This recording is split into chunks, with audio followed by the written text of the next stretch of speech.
Vamos falar sobre comparações, redes sociais, transferência e terapia hoje? Oi, gente, eu sou a Leteia, eu sou psicóloga e aqui vamos falar do lado B da psi e da vida também. Bora lá? Bem, gente, vira e mexe em alguma rede social, me aparece algo curioso e muitas vezes até desesperador. Especialmente quando se trata de conteúdo sobre psicologia, eu confesso para vocês.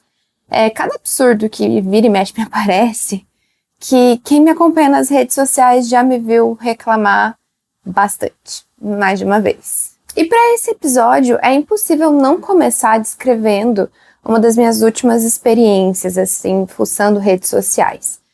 E uma mulher escreveu em pouquíssimos caracteres, uma experiência que ela teve com a psicóloga dela, e eu vou descrever para vocês como foi, da forma como ela contou, e eu não tô inventando essa história, e ela aconteceu numa dessas redes sociais que você pode comentar, né, é meio público, as pessoas comentam. Então foi mais ou menos assim.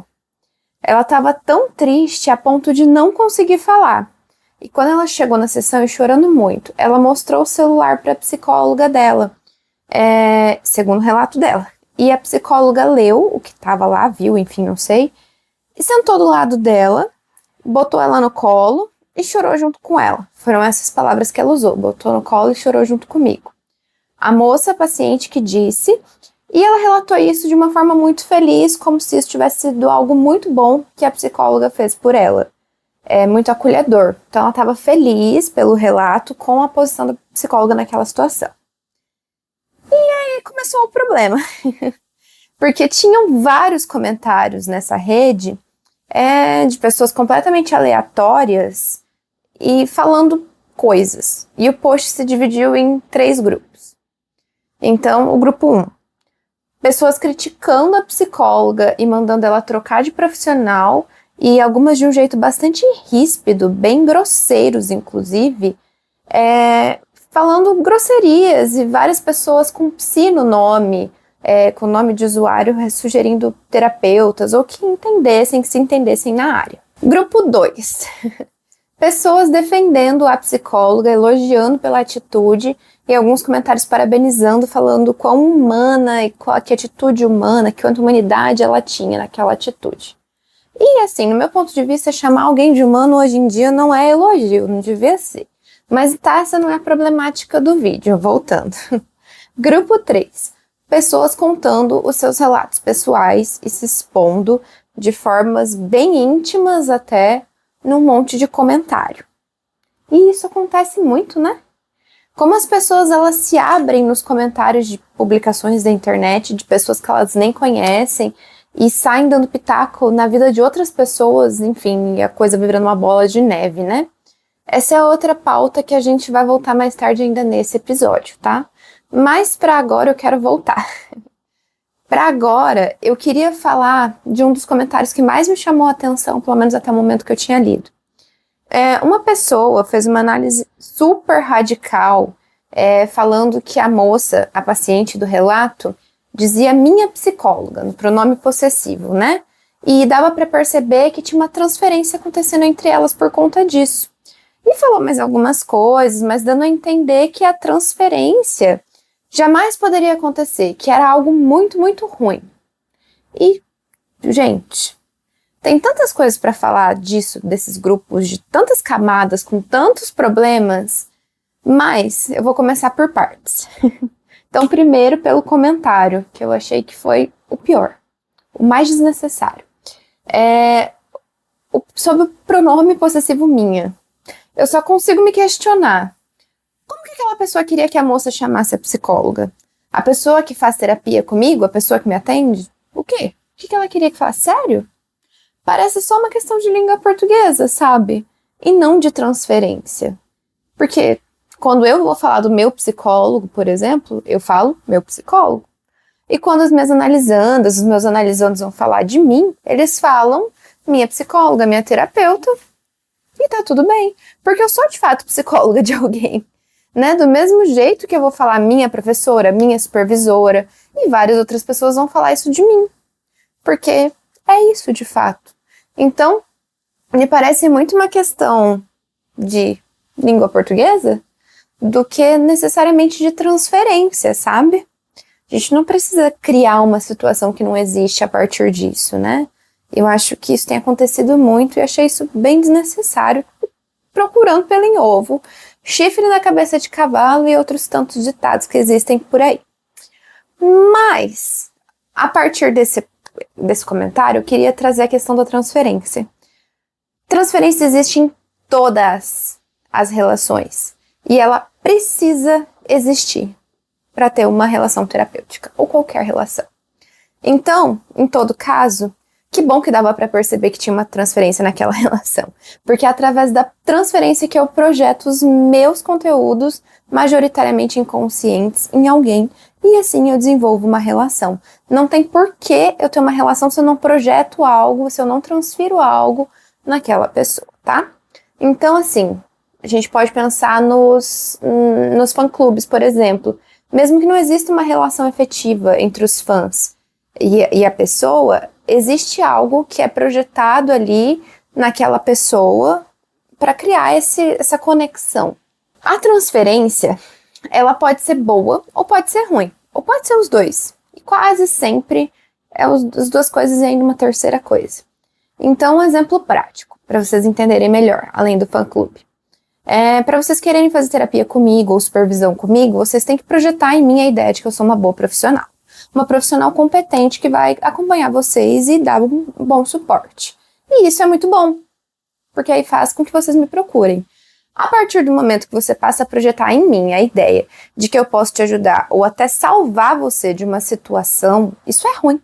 Isso é péssimo, na verdade. Porque eu não posso. Eu sou psicóloga, eu não sou heroína, nem nada assim. A minha função enquanto psicóloga é te acompanhar na sua caminhada, mas não é caminhar por você. Muito menos escolher os caminhos que você vai caminhar. Porque já é trabalhoso demais escolher os meus caminhos, lidar com as consequências das minhas próprias escolhas. Imagina eu ter que me responsabilizar por escolher das outras pessoas, de todo mundo que eu atendo, né? Então, assim, gente, mãe faz isso o tempo inteiro, querendo escolher coisas pelos filhos, e elas são sempre as vilãs da terapia. É sempre culpa delas, né? Então, aqui a gente entendeu que a transferência ela pode ser boa e pode ser ruim, certo? Mas ela precisa existir. Tudo bem? Ela é necessária. Combinado? Combinado. Então agora, vamos falar da função da terapia, que eu já comecei a dar uma pincelada, mas eu quero aprofundar. Eu não gosto de usar a palavra ajudar para se referir no processo de terapia, justamente por essa conotação de salvação que vem com a palavra ajudar. Ajudar evoca quase como se fosse um socorro, onde você de fato depende de uma atitude ativa de outra pessoa externa a você, alguém que vai vir te ajudar, te socorrer. E não é bem por aí o caminho. As coisas acontecem no seu processo terapêutico e dependem de você para acontecer ou não acontecer. Não dependem de outras pessoas. Então, caso você queira receber uma ajuda externa, mas não faça esforço para se ajudar, para caminhar no seu processo, nada resolve. Então, a terapia é muito mais sobre acompanhar o processo, e aí, caso você decida parar ou andar, seu terapeuta acompanha, mas ele não vai caminhar por você. Ele não devia, aliás, tá? O processo terapêutico é sobre você ter autonomia para bancar as escolhas que você mesmo faz, sendo elas positivas ou negativas nas consequências. Não é sobre acertar sempre, não é sobre ser feliz o tempo todo. Vocês vão cansar de me ouvir falar isso. É sobre ter autonomia para escolher e bancar as escolhas e as consequências disso. Dito isso, agora vamos para a problemática da situação, tá? Primeiro ponto, como se já não tivesse falado algumas, mas vamos lá. Em tão poucas palavras, não tem como a gente saber se a moça paciente, relatou a história exatamente da forma como aconteceu. E se botar no colo, chorar comigo, essas expressões que ela usou, forem apenas formas de se expressar, não literal. De novo, mais um problema de língua portuguesa, de interpretação de texto. Então, pode ser muito bem o jeito da moça contar a história e apenas isso. Mas, vamos assumir então que foi literal, que isso realmente aconteceu. Ainda assim, a gente não sabe o contexto. Principalmente considerando que a moça relatou isso como algo bom que a psicóloga fez por ela.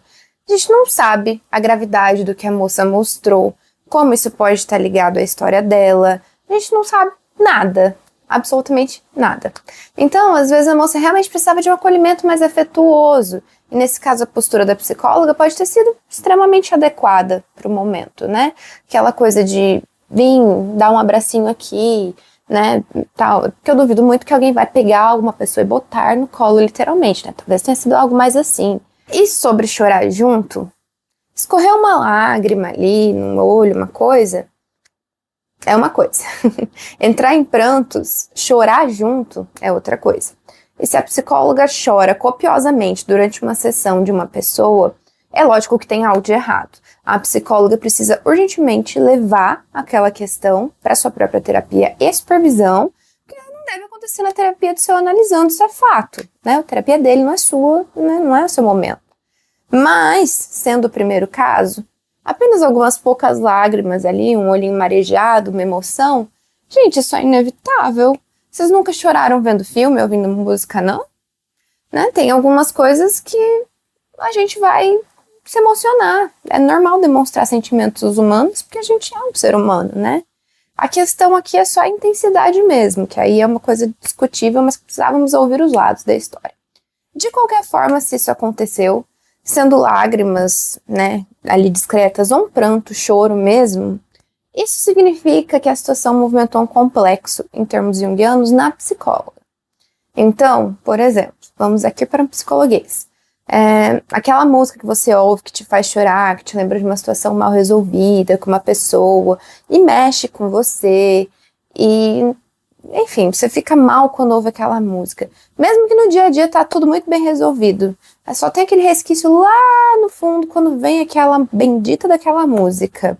E aí aquela emoção toda que vem se traduz em lágrimas ali, né? Olha ela sendo poética. É claro que isso não vale só para desventuras amorosas. Outras situações difíceis, como abandono, abuso, enfim, também podem trazer várias lágrimas à tona. Então, voltando à situação, jamais saberemos se a psicóloga foi incrível e afetuosa na medida certa, ou se aquela situação mexeu com a psicóloga e deu uma desestabilizada nela e ela cometeu um erro. Não sabemos. Mas não dá para o tribunal dos comentaristas condenar e nem parabenizar assim de uma forma tão rápida, né? Mas acontece muito isso.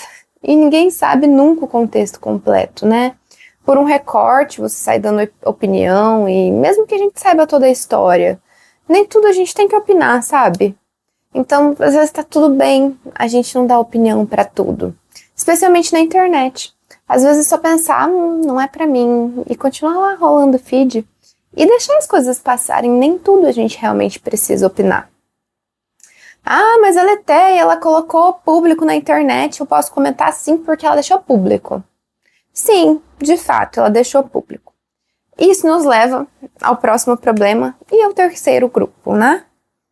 Quando foi que a gente naturalizou se expor tanto assim para desconhecidos? Porque realmente, a gente cai nesse problema. Nem todo mundo vai ter noção. Não dá para confiar no bom senso das pessoas. E aí sai um monte de gente interpretando coisa, dando opiniões profissionais de um recorte ínfimo, que você não tem nem ideia. Porque o que tinha de gente com psi ou com terapeuta no nome do usuário dando opiniões profissionais, olha, se eu tivesse que sair procurando um psicólogo a partir daquele lugar lá, com certeza seria critério de exclusão os comentários. Quem comentou lá, eu com certeza não escolheria. Porque, gente, pra quê? Mas enfim, será que a moça que postou o relato, ela imaginava que ia chover de gente mandando ela trocar de psicóloga? Será que esses comentários podem ter abalado uma boa relação terapêutica?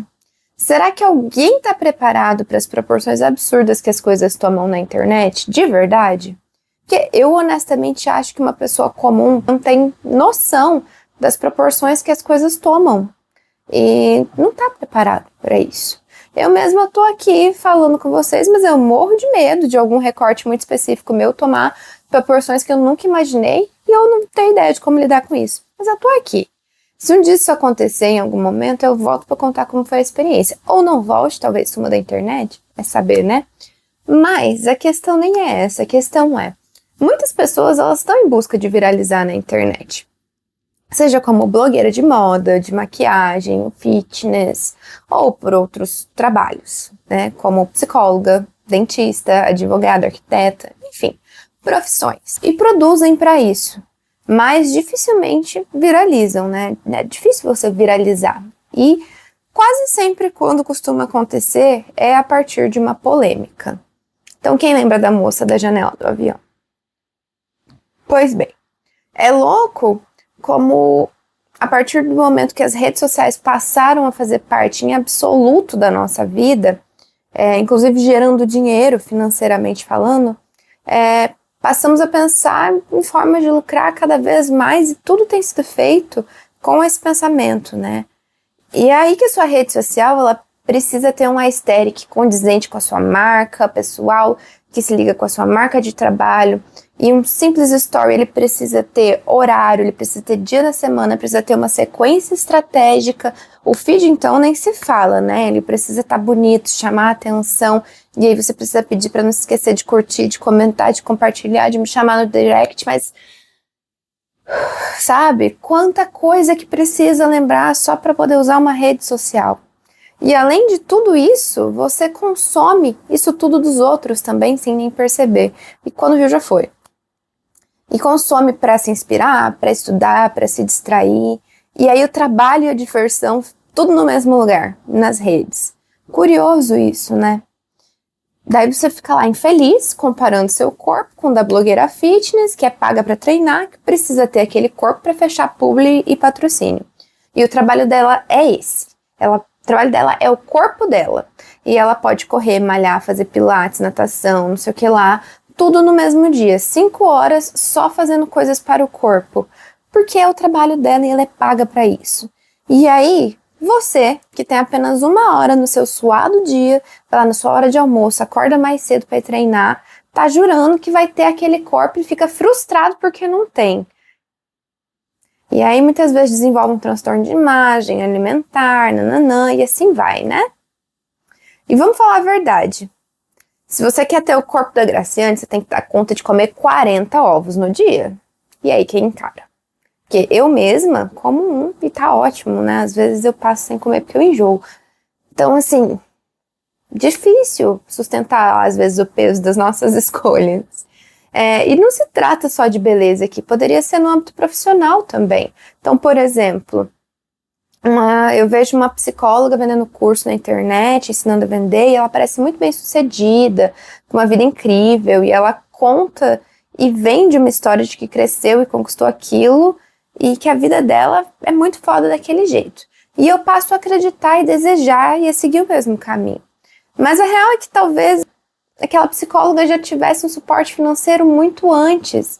Talvez ela nunca tenha precisado se preocupar com pagar um aluguel, enquanto você precisa até hoje, né? Talvez ela conte como foi difícil para ela, vendo aquele famoso storytelling, mas o difícil realmente para ela, de repente, era, sei lá, trocar de carro.